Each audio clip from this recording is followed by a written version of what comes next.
अस्सलाम वालेकुम। सियाणे कहते हैं भी पकदी हांडी दा हर कोई भाईवाल, जो टाइम टप जे फिर कोई नहीं।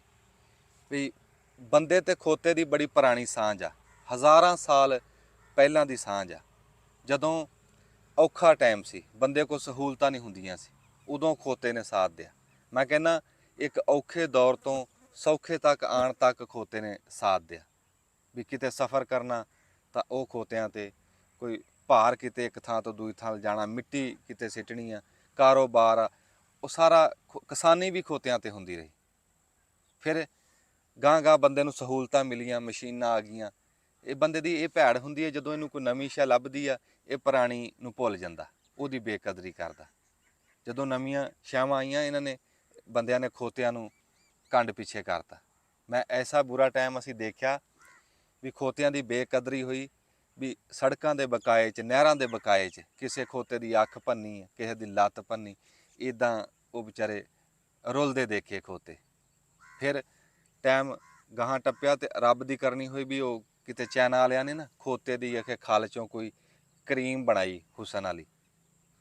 बंदा ऐसा मतलबी आ भी जदों इनू किसे शै दी लोड़ पै, फिर खोते नूं भी प्यो बना लैंदा। इन्हें फिर खोते नूं प्यो बना लिया। खोते लब्भे लभ लभ के इन्हां ने फिर वो वेचे चाइना नूं। कईयां ने खल सने गोशत चाइना भेजते, कईयां ने उत्थे हलाल करके खल चाइना भेजती, गोश्त लाहौर भेजता। ये खोते दे दिमाग च भी ये गल है नहीं सी भी मेरे नाल इदां भी करनगे। लै ऐसा वो किसी ने गौर ही नहीं की भी वो।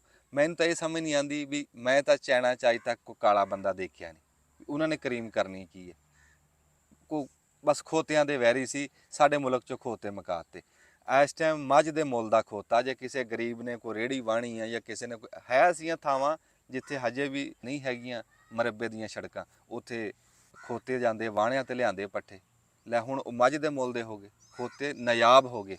मैं कहना ऐसा टाइम अजे भी असीं अपने निआणिआं नूं दस्सिआ करिए भी खोता इदां दा हुंदा, भी खोते चाइना च भेजण ते पाबंदी होनी चाहिदी, कोई रोक टोक कोई कानून होना चाहिदा।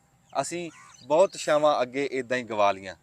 मैं कहना कीड़े मकौड़े, चिड़ियां तोते, इल्लां ते आ दरखत, सियाणे कहंदे आ जदों तक रेल गड्डी पटड़ी ते रहिंदी है ना तो वो अपने मकाम ते पहुँच जांदी, जदों पटड़ी तो उतर जे उत्थे रुक जांदी। बंदे दी तरक्की भी उदों तक है जदों तक ये कुदरत नूं नहीं छेड़दा, अपनी थां ते रहिंदा। जदों इन्हें कुदरत नूं छेड़िआ ना ये धोखा खाऊ, ये किसे मगालते दे विच।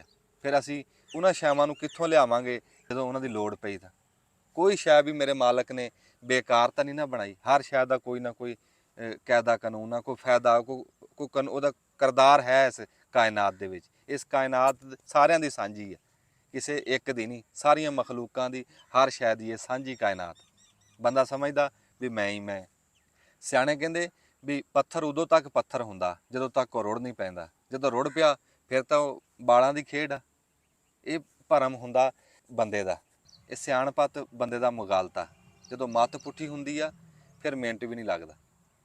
वो जिद्दां कोई बंदा ना वो ਸਕੂਟਰ ते जावे पिया, ठंड का मौसम, उन्हें कोटी भी नहीं पाई, उन्हें ਸਕੂਟਰ खड़ाया, कहता भी ठंड लगती है। उन्हें झग्गा ना तो आ गलमा पिछले पासे कर लिया, पिछले पासे बटन ला ले भी वो गलमे चो हवा वड़ती सी।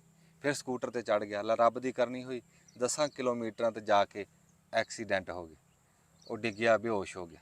वो बंदियां ने आके चकिया, एक बंदे ने देखा सियाणे ने भी वो गलमा पिछले पासे, कहता वो ਇਹਦੀ ਤਾਂ ਧੌਣ मुड़ गई। वो एक बंदा कहता हजे पिंडा तत्ता ते सीधी कर दे। ਲੈ ਚੰਗੇ ਭਲੇ ਦੀ ਧੌਣ ਸਿੱਧੀ ਕਰਨ ਲੱਗੇ ਨੇ ਧੌਣ ਤੋੜਤੀ।